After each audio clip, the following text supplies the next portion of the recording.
에베소서 5장 1절부터 5절 말씀은 우리 한 목소리로 읽겠습니다. 그러므로 사랑을 입은 자녀같이 너희는 하나님을 본받는 자가 아니고 그리스도께서 너희를 사랑하신 것까지 너희도 사랑 가운데서 행하라. 그는 우리를 가져 자신을 버리사 향기로운 제물과 생축으로 하나님께 드리시느니라. 음행과 온갖 더러움과 하며 너희 중에서 그 이름이라도 부르지 말라. 이는 성들에 마땅한 말이라. 누추함과 어리석은 말이나 희롱의 말이 마땅치 않으니 돌이켜 감사한 말을 하라. 너희도 이것을 정령히 알거니와 음행하는 자나 더러운 자나 탐하는 자, 곧 우상을 숭배자는 다 그리스도와 하나님의 나라에서 기업을 얻지 못하느니. 미국의 저명한 흑인 인권 운동가이자 또 노벨 평화상 수상자였던 마틴 루터 킹 목사님에 대해서 여러분 잘 아실 것입니다. 그분이 인권 운동을 하다가 그만 투옥되어서 미국 남부 엘라마주 버밍엄 감옥석에 계실 때 그의 동료 목사들에게 보낸 편지 일부를 소개해드릴까 합니다. 교회 역사를 돌이켜보면 교회가 매우 강력했던 시기가 있었습니다. 그 시기에 초기 기독교인들은 그들이 믿었던 신앙 때문에 고난당하는 것을 자랑스럽게 여기며 기뻐했습니다. 그 시기의 교회들은 세상 여론들이 보여주는 개념들과 원리들에 받아들였던 원덕에 불과하지 않았습니다. 이 말은 무슨 말이냐면 원덕이라는 것은 그 원도에 의해서 오르락내리락 하지 않습니까? 그와 같이 세상 여론에 좌우되는 그런 교회의 역할이 아니었다는 것이죠. 오히려 교회는 사회 관행과 관습을 변혁시켰던 원도 조절기였습니다. 서머스타. 집에 온도를 맞춰놓으면 집안 온도가 올라가고 아니면 내려가고 그렇게 조절하는 원도 조절기였다는 것이죠. 초기 기독교인들이 들어가는 마을과 도시마다 그 지역의 권력들은 소동하였고 즉시 그들을 붙잡아 평화의 고란자 혹은 예부 선동자들이라는 누명을 씌웠습니다. 그러나 초기 기독교인들은 반대했습니다. 그들은 자신들을 지상에 사는 하나님의 시민이라고 생각하였고 그래서 사람들에게 순종하기보다는 하나님께 순종해야만 했습니다. 그들은 비록 숫자적으로는 소수였지만 그들의 헌신은 위대했습니다. 그들은 하나님께 너무나도 취해 있었기 때문에 상상을 초월할 정도로 서로 간의 관계가 아주 긴밀한 그런 막연한 관계였습니다. 그리고 그들은 유아살이나 검투사 경제와 같은 고대 로마인들이 했던 그 악행들을 끝을 내었습니다. 그런데 이제 상황은 매우 달라졌습니다. 현대교회는 불확실한 소리를 내는 매우 회약하고 비효율적인 목소리를 내고 있습니다. 현대교회는 종종 현 상태를 유지하는 기득권층의 최측근 지원자 노릇을 합니다. 교회의 존재로 인해 사회가 요동쳐야 함에도 불구하고 교회는 더 이상 그런 역할을 하지 못하고 있습니다. 사회의 권력 구조는 교회의 침묵으로 인해 유로를 받고 있으며 심지어 교회는 현 상태를 강력하게 지원하는 우군의 목소리가 되었습니다. 이것이 바로 루터 킹 목사님이 현대교회에 대한 진단하는 그런 내용입니다.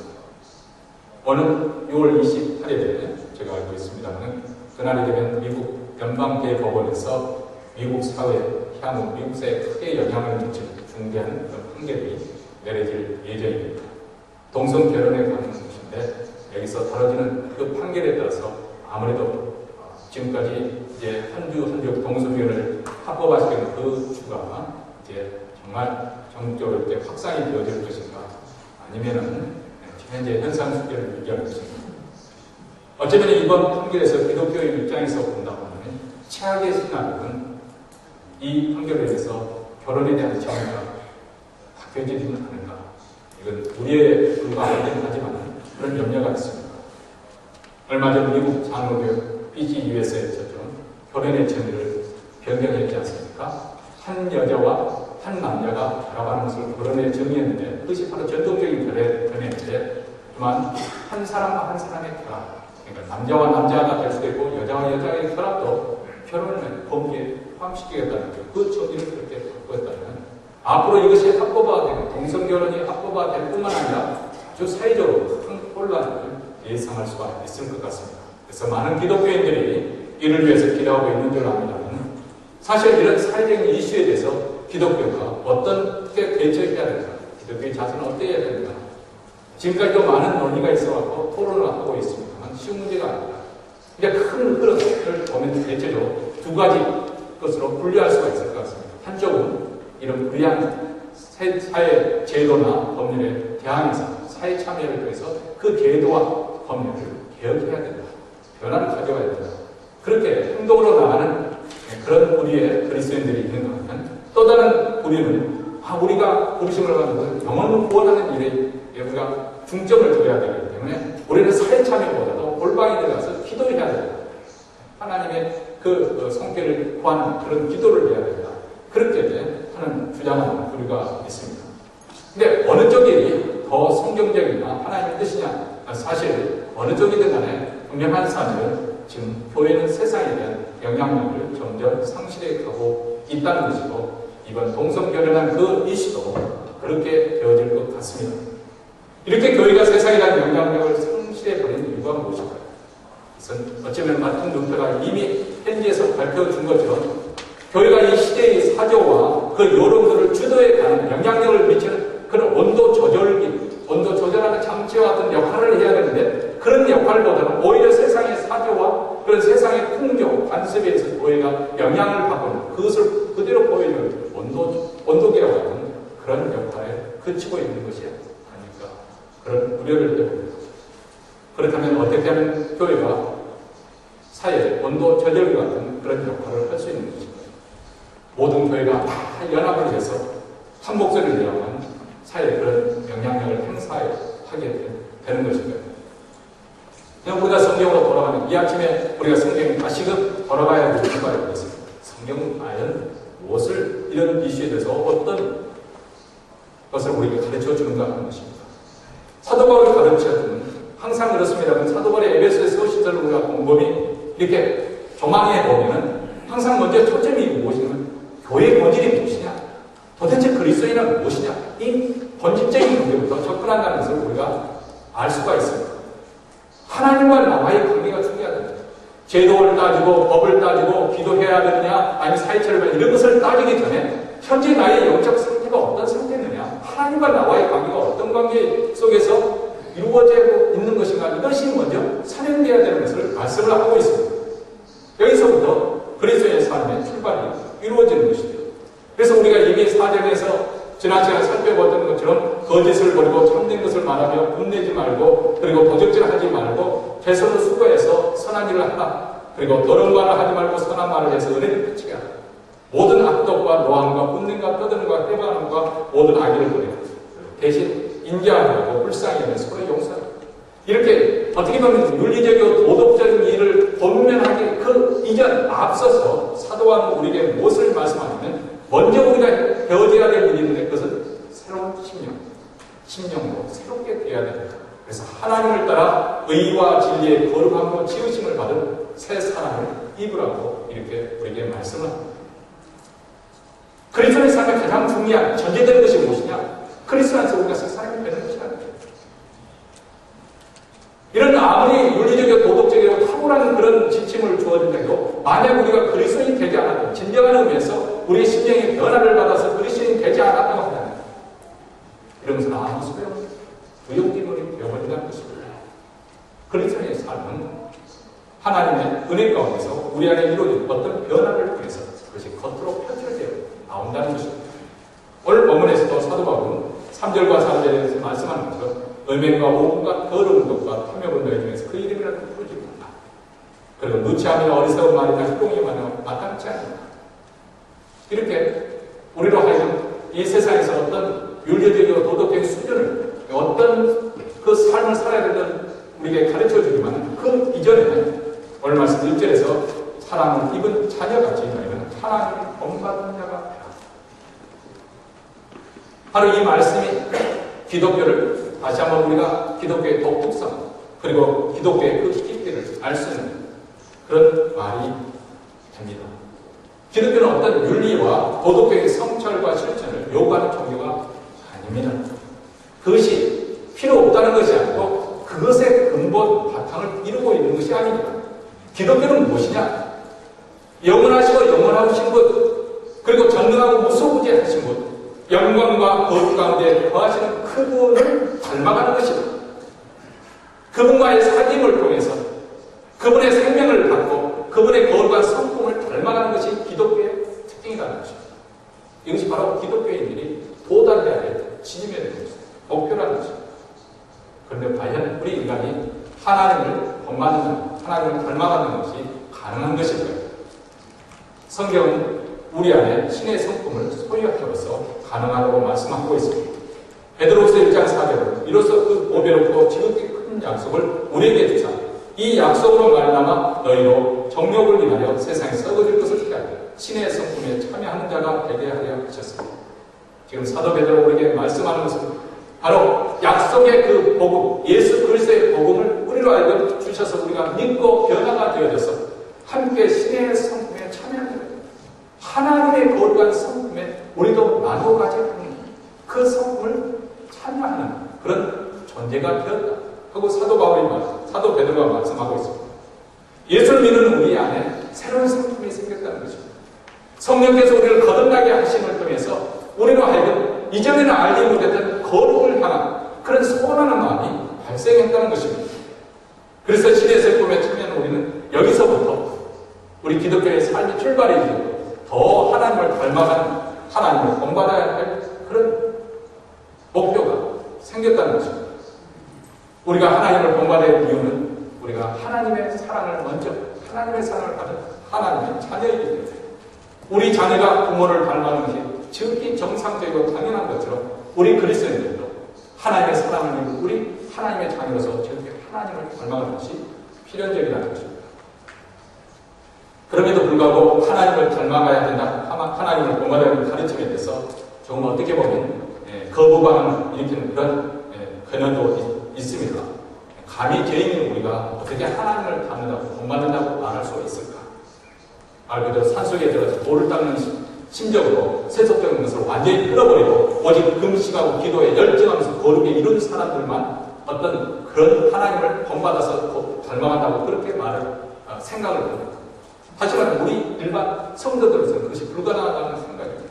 저도 인격 수양을 어느 정도 한 다음에 또 남을 미워하지 않고 늘 사랑을 베풀고 거짓말 걸고 정직하게 살며 또 내 주머니를 풀어서 가난한 자를 돕는 그 정도의 수준의 삶을 살 때 그래서 우리가 조금 하나님을 보면 그렇게 하지 않을까 이런 생각을 하기 때문에 아예 그냥 이렇게 살다가 죽으면 천국에 가면 되지 하고 체념하고 사는 사람들도 어쩌면 많을 수도 있습니다.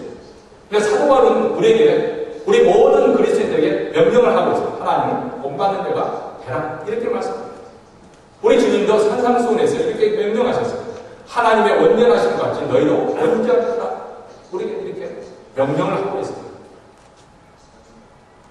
우리 주님께서 우리에게 이렇게 명령하시는 우리가 할 수 없으면 명령한다는 것은 참 불가능한 일인데 명령하는 그 말이 아니다. 우리 주님께서는 우리 믿는 자녀들이 할 수 있는 것을 알기 때문에 전제를 위해서 우리가 이렇게 명령하시는 거 아니겠습니까? 그것이 가능한 이유는 무엇이냐? 그것은 바로 이미 우리가 하나님의 사랑을 입은 자녀가 되고 또 하나님 안에서 우리 안에 이미 신의 성품, 이 성품을 심어주셨기 때문에 가능하게 되었다는 것입니다. 우리 안에 거룩을 향한 소원을 우리 하나님께서 주셨다는 것입니다.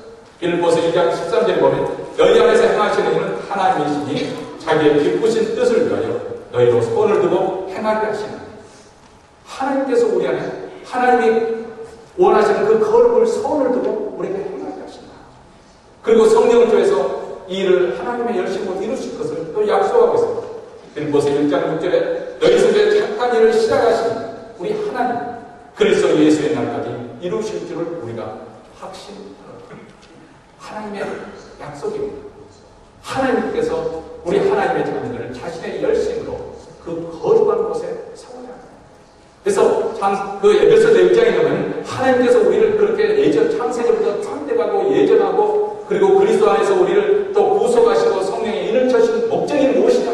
우리로 하여금 하나님 앞에 거룩하게 성도로서 설 수 있는 그 자리에 서기 위해서 우리를 부르셨다는 것입니다. 우리가 이런 믿음을 가지고 하나님의 본받기에 힘써야 되는데 그렇다면 구체적으로 어떻게 하는 것이 하나님을 본받는 것입니다. 첫째로 사람 가운데 행하는 것이고 둘째로 거룩을 쫓아가는 삶이라고 오늘 본문에서 말씀하고 있습니다. 우리가 이렇게 살아야 될 이유는 먼저 하나님의 사랑을 입은 자가 되어야 되죠.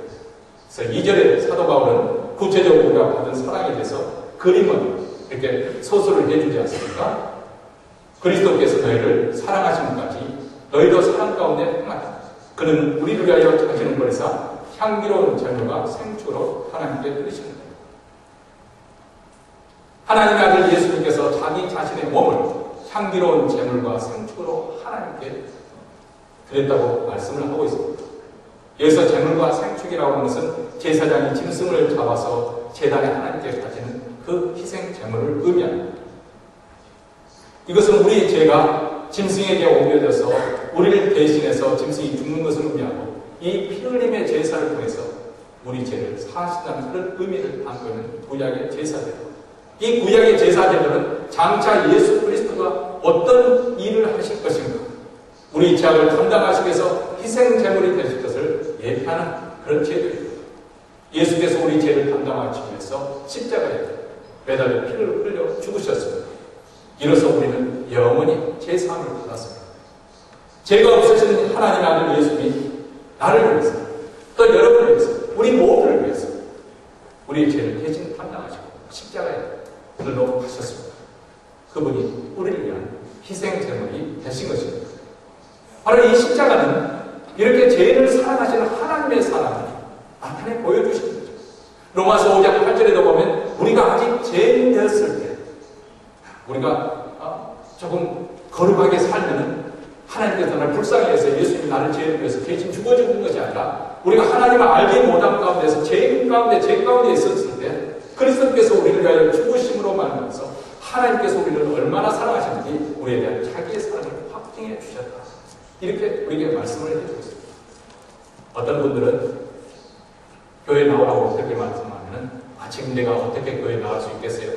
내가 술도 끊고 담배도 끊고 그리고 좀 삶도 어느 정도 정리된 다음에 그 다음에 예수를 믿든지 말든지 해야 되겠죠. 그렇게 말하는 사람이 있습니다.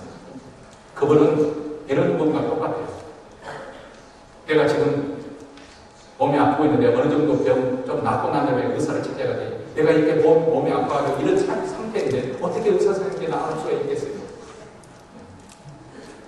아니 의사 선생님이 나가는 것은 병을 고치게 나가는 것이지 자기가 다 어느 정도 다스린 다음에 왜 의사 선생님을 찾겠습니까?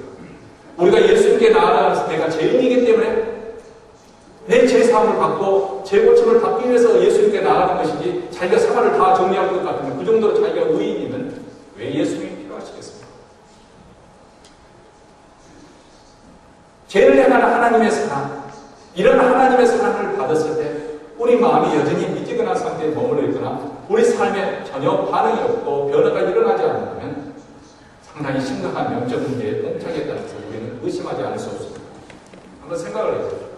우리가 받은 은혜에 대해서 곰곰이 한번 생각을 해보시고요. 하나님은 전우주의 유일하신 절대적 하나님이십니다. 천지 만물을 창조하신 가장 권세 있는 분이시고 그리고 예수 그리스도는 그분의 아들 성자 하나님이십니다. 그분은 하늘과 땅의 모든 것을 다 가지시는 분이고 하늘에 있는 자들이나 땅에 있는 자들 그리고 땅 아래 있는 자들이 그분 앞에 무릎을 꿇고 주라고 신하며 그분께 영광을 돌려드리고 그렇게 찬양을 받으시게 합당하신 성자 하나님이십니다. 그 영광의 주님 승리자이신 예수 그리스도이십니다. 그런데 하나님께서 어떻게 이렇게 하찮은 죄인 이 세상에 지금 65억인가요? 그렇게 많은 인구 가운데 어떻게 하찮은 죄인에 불과한 저를 기억하여 주셔서 사랑하는 독생자 예수 그리스도를 아끼지 않으시고 내어주실 수 있습니다. 그냥 흘려드는 것이 아니고 한번 그것을 음미를 해보세요. 그 뜻을 한번 음미를 해보십시오. 이런 사랑을 받은 자로 봤는데 당연히 그런 사랑에 대한 반응이 나타날 수밖에 없는 거 아니겠습니까? 그렇죠? 그래서 믿음의 단계도 보면 처음에는 내가 예수를 믿는 것, 하나님을 믿는 것은 하나님께서 내게 복을 주시기 때문에 아니면 내가 예수를 믿지 않으면 어떤 혹시라도 길 가다가 날벼락으로 떨어지지 않을까 하는 그런 두려움 때문에 하나님을 믿을 수가 있어요. 그게 바로 신앙의 제일 초보자의 첫 번째 단계입니다. 내가 예수를 믿고 나서 우리 가정도 잘 되고 자녀들도 잘 될 것이다. 그런 기대감을 가지고 예수를 믿는 거예요. 또 병도 고침을 받을 수 있다는 그런 기대감을 가지고 예수를 신앙의 첫 번째 단계입니다. 근데 그 단계를 넘어서야 되는데 그때는 하나님의 말씀이기 때문에 어미노신 하나님의 말씀이기 때문에 그 말씀에 순종하는 믿음의 단계가 있고 그러나 마지막 우리가 올라서야 될 단계가 있는데 내가 하나님의 사랑을 깨닫고 보니까 그 사랑을 입은 자로서 하나님을 사랑하기 때문에 말씀에 순종하는 단계입니다. 하나님을 사랑하는 거예요. 하나님을 사랑하기 때문에 죄지는 것을 두려워할 줄 아는 단계, 바로 이것이 우리가 얻어야 될 믿음의 단계입니다. 다시 말하면 하나님의 사랑을 받은 자는 당연히 우리에게 나타나는 반응이 있는데 우리 또한 사랑 가운데 행하게 될 거라는 것입니다. 이런 믿음의 사람들은 세상의 방식대로 살아가는 사람들이 아니지요. 전혀 다른 차원의 삶의 방식대로 살아가는 거였어요. 저대 기독교인들이 로마 제국에서 핍박을 받는 가장 큰 이유 중에 하나는 저들이 소수임에도 불구하고 별 볼 일 없는데 그 중에는 너희들도 있고 사회 하층 계급인데 그들의 살아가는 모습을 보니까 이게 보이지 않는 어떤 힘과 권세에 의해서 복종하며 살아가는 그들의 모습이 두렵게 느껴졌습니다. 이게 로마 제국을 맞서려는 어떤 세력에 의해서 붙잡혀 사는 그런 것을 느껴졌기 때문에 로마 제국이 자신의 가지고 있는 힘을 가지고 이 교회를 박멸하고자 300년이나 그렇게 핍박했던 거 아니겠어요? 이 보이지 않는 그들의 삶을 주도해 가는 분, 그분이 누구일까요? 바로 예수 그리스도시죠. 전혀 다른 차원의 삶의 방식으로 살아가는 것을 볼 때 로마 제국은 두려워했습니다. 예수님의 산상수훈에도 이런 차원에서 우리에게 사랑할 것을 말씀하고 있지 않습니까? 마태복음 5장 46절, 47절 말씀입니다. 너희가 너희를 사랑하는 자를 사랑하면 무슨 상이 있으리요? 세리도 이와 같이 아니하느냐? 또 너희가 너희 형제의 마음 문화하면 남보다 다른 것이 무엇이냐? 이방인들도 이같이 아니하느냐?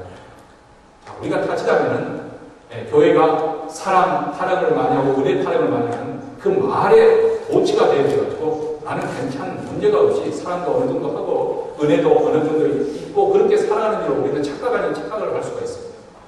특별히 우리가 착각하는 것 중에 하나가 뭐냐면 그냥 밥 한 끼 살고 또 왔다 갔다 하고 교제하고 이렇게 우리끼리 잘하는 것을 가지고 나는 사랑이 많은 사람이다 착각할 수가 있습니다.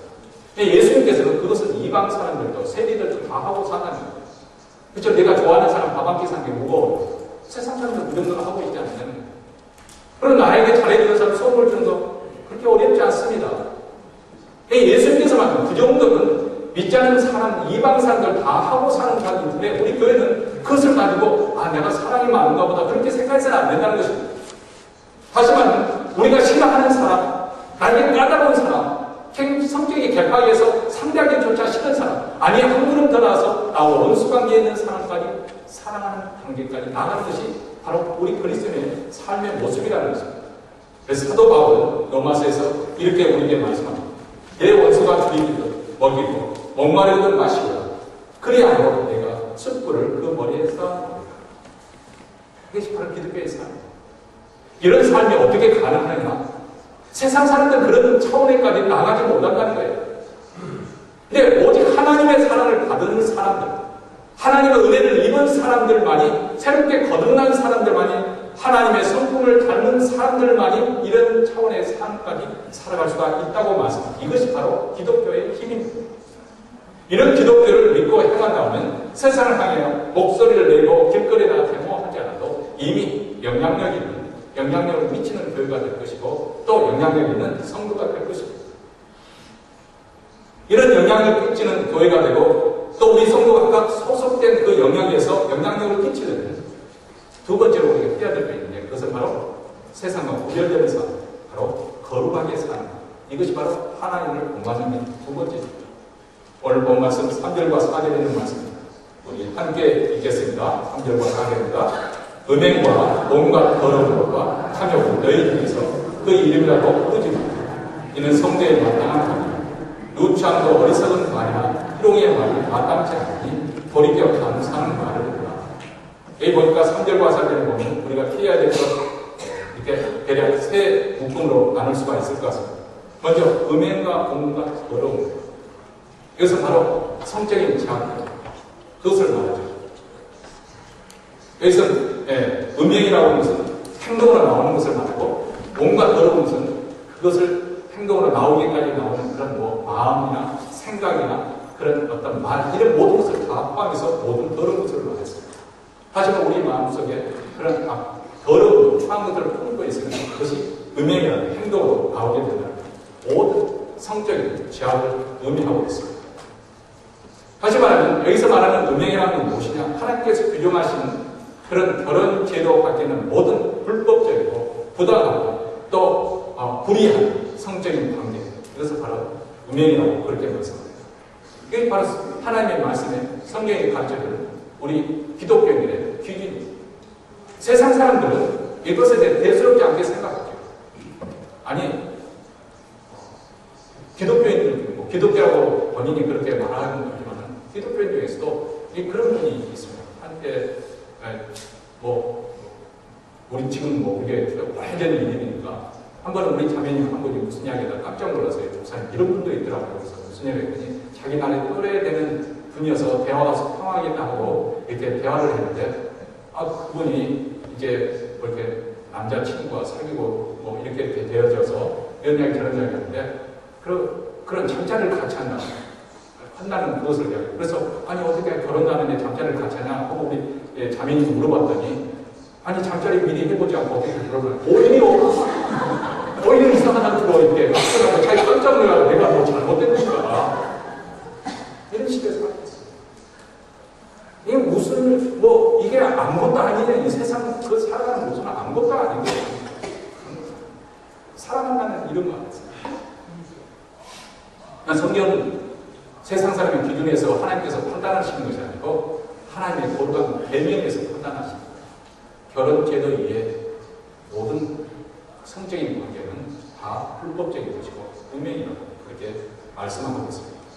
여러분 이 말씀을 좋은 이 에베소 교회가 위치하는 그 아시아, 소아시아 지금의 터키적인데 이 아시아 문화권이나 이 동양 문화권도 그렇습니다만 이 동양 문화권에서는 이런 음행의 죄를 아주 조금 가볍게 여기는 성향이 없지 않아 있습니다.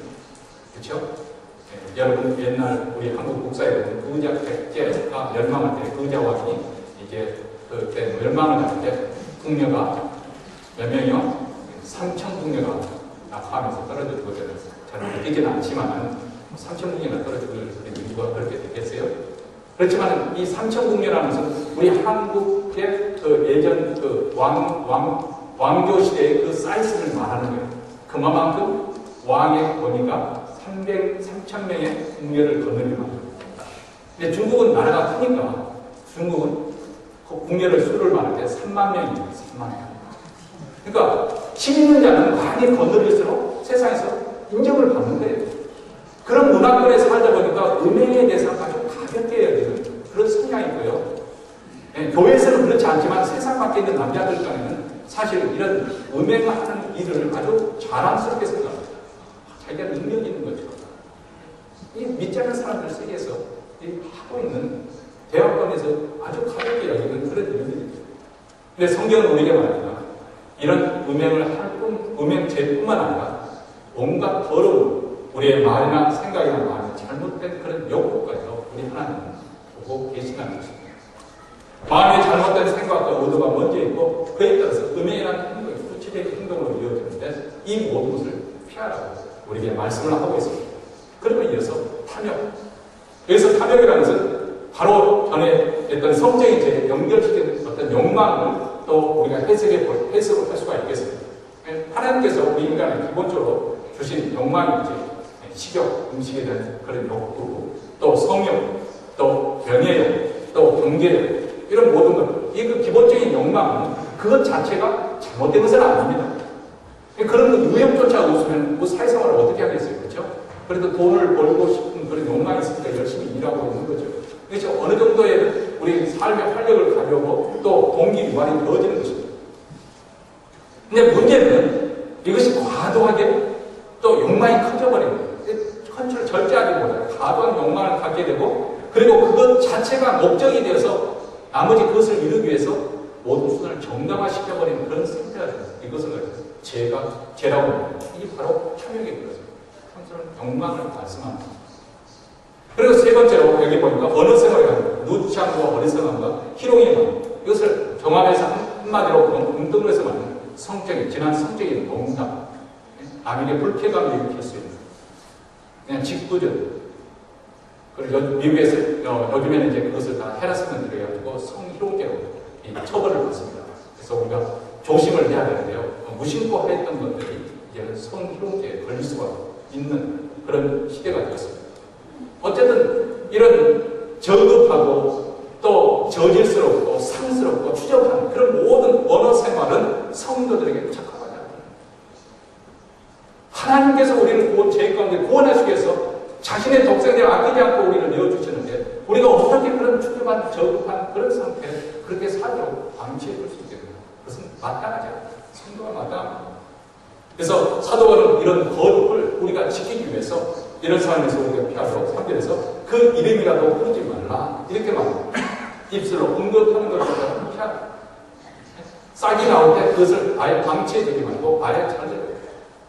사소하게 생각하지 말고 어떤 생각 하나라든지 말 하나라든지 행동 하나 가볍게 해야 되고 초반에 불길을 잡는 것처럼 그것을 대처하고 그렇게 말씀을 하고 있습니다.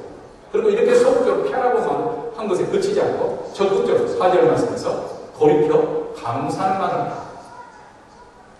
우리 입술을 선한 것으로 채워라는 거죠. 거룩한 것으로 채워라. 이 감사라고 해서 마음에서 우러나서 감사에서 마음에서부터 시작되는데요. 이 마음에서 어떻게 감사가 나올 수가 있는가? 본 관점에 따라서 감사할 수가 달라 나올 수도 있고 안 나올 수도 있습니다. 그렇죠? 똑같은 사건인데도 불구하고 하나님께서 나를 더 큰 복을 주시겠구나. 난 지금 준비시키구나. 연단시키구나 하면 시련 가운데서 감사할 수 있는 거고요. 야, 하나님께서 왜 나에게 이런 재앙을 남겨주시고 나에게 어려운 길을 가게 하셨는가? 원망이 될 수가 있어요. 그러니까 신앙적인 관점에서 보면 감사가 나오는 거예요. 하나님의 관점에서 했어요. 이 감사는 이런 신앙적인 관점을 해서 바라보는 마음에서 흘러나올 수 있는 거예요. 그렇게 감사로 채워질 때 죄가 비집고 들어오지 못해요. 우리로 하여금 그 마음을 지킬 수가 있다는 것입니다. 마지막으로 우리가 거룩을 지키기 위해서 생각할 것은 이 죄의 결말이 어떻게 될 것인가. 그것을 생각해 보라고. 목사님 죄를 질 때 뭐 이것저것 따지는 사람들이 죄는 하루 동안 금방 내가 찬송에 실수해. 절대 그런 법이 없습니다. 죄는 오랜 세월을 두고 오랜 세월도 줄 수 있지만 어떤 과정이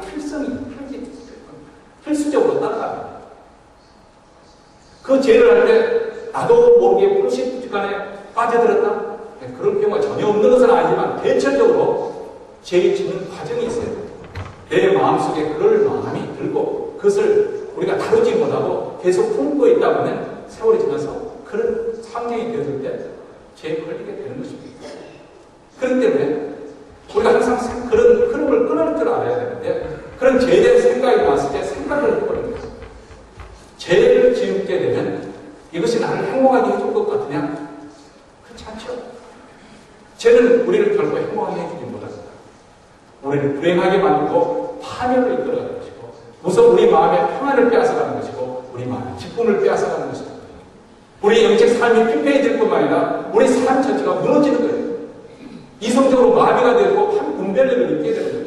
결국 가정에도 문제를 느끼게 되고 또 사회에 많은 파장을 일으키게 되었습니다.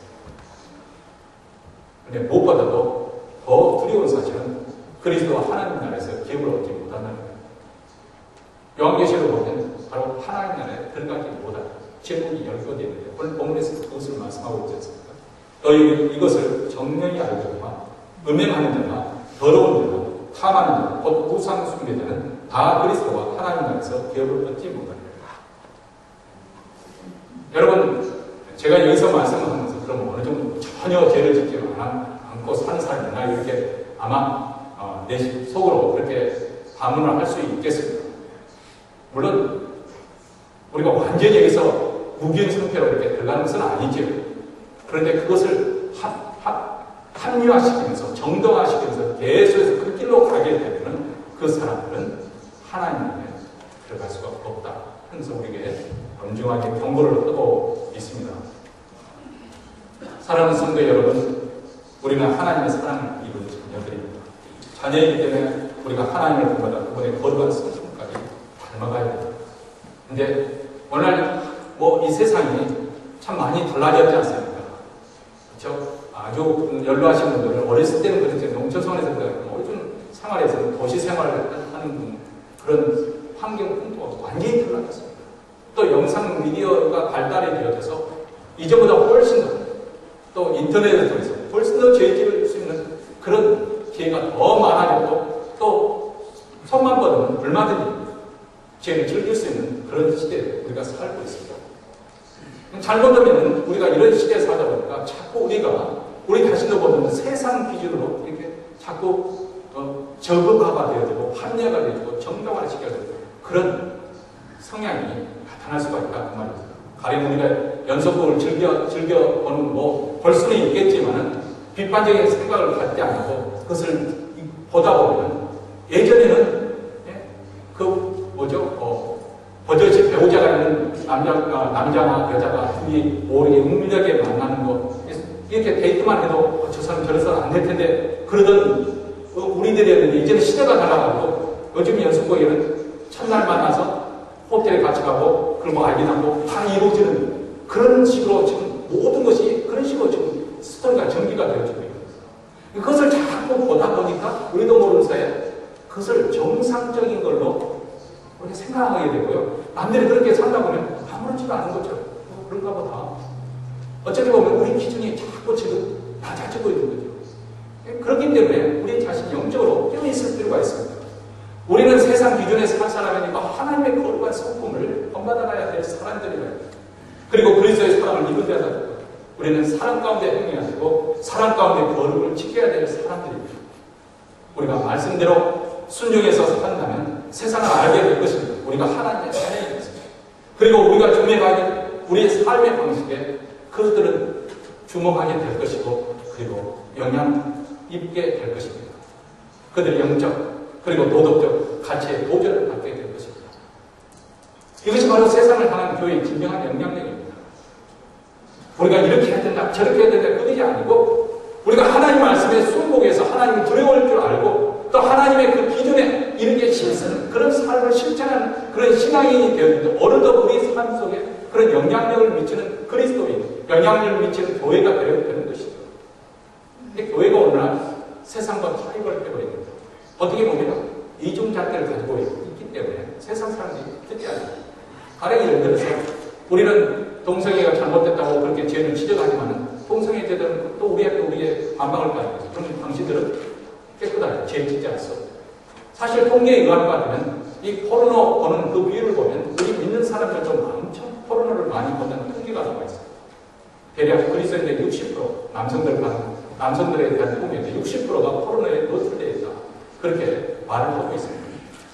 그렇게 이중적인 잣대를 가지고 있는 한 우리가 세상에 어떤 영향을 미칠 수가 없어요.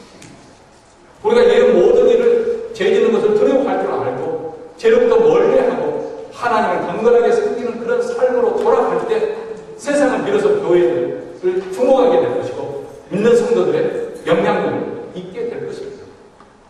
이런 복음의 역사가 바로 우리 교회부터 또 말씀을 듣는 우리 모두에게 일어나기를 축원합니다.